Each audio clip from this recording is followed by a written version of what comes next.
and established COVID-safe plan that's been in operation for the past several months and will continue to be in operation for the test. Our plan is scalable to deliver events safely for 25 to 100% capacity, and we work very closely with Kerri Chant and her excellent team at New South Wales Health to prepare for the test. For the test, we're working on a capacity of 25%. Tickets will initially be available based on that capacity for members and the general public. Our New Year's test will be different this year, and we recognise that some people can't or won't be able to attend. But Jane McGrath Day is the single most important charity sporting fundraiser on the Australian calendar, and it's hugely important that we continue to support it and the great work of the McGrath Foundation. So on that note, we'd be happy to take some questions.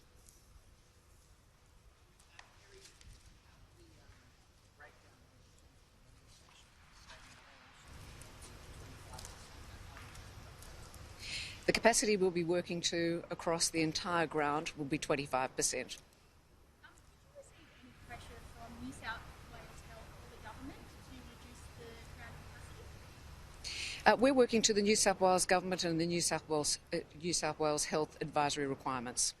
Is there any chance that the capacity will increase as the week goes on? I think the capacity at 25% is where we're starting.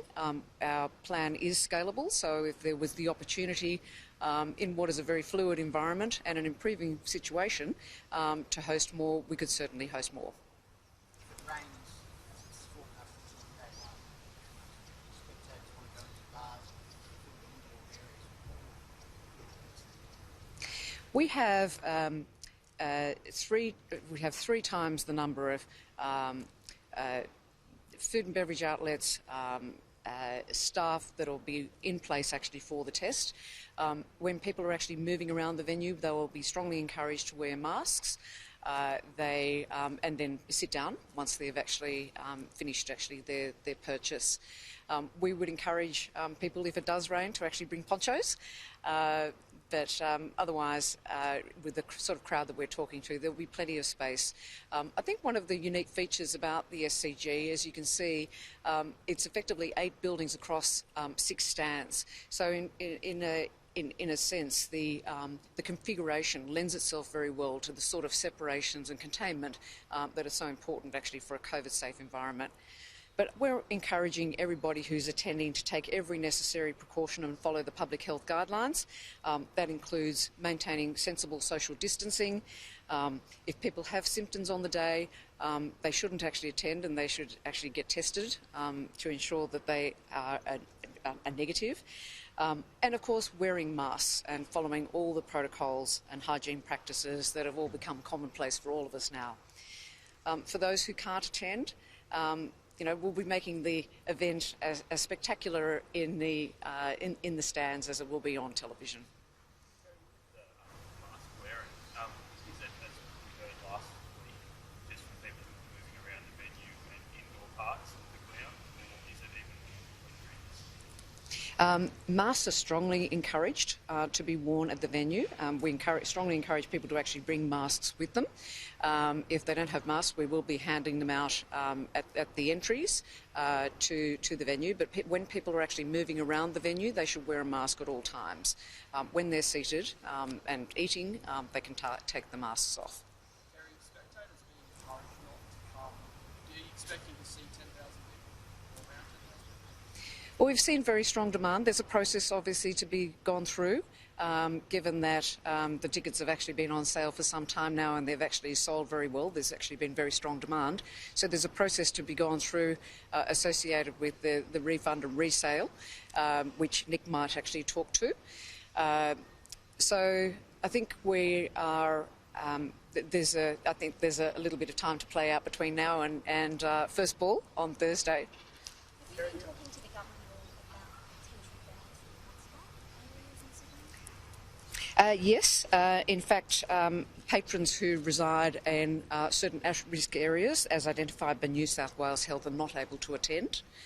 And so we would encourage people to actually refer to the New South Wales Health website for a full list of places associated with where there have been confirmed cases in the past 14 days.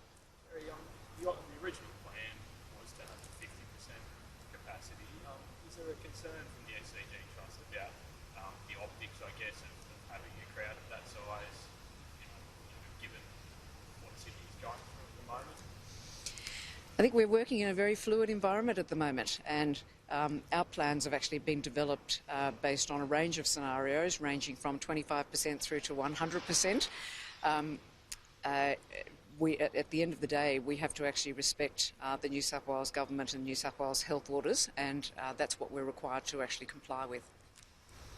Tell us anything about the situation of the potential fourth test being played here instead of Brisbane. Look, I think we would love to see the test actually played at the Gabba. It's a real fortress for Australia, and we hope the people of Queensland will actually get the opportunity that we've had here. But like all things at the moment, we've ensured that there is a contingency plan so that if there is a requirement for a second test here, we'll be ready to host it. Kerri, you're asking everybody who comes here to wear masks. How strictly are you going to enforce that? Like, could people be kicked out if they don't wear masks?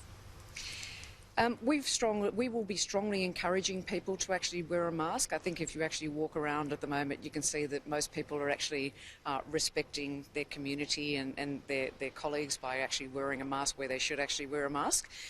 We'll certainly have more staff on. We have significant signage around the venue, 1,500 IPTVs that will be on with signage throughout the day, as well as the big screen, just reminding people of appropriate safe practices.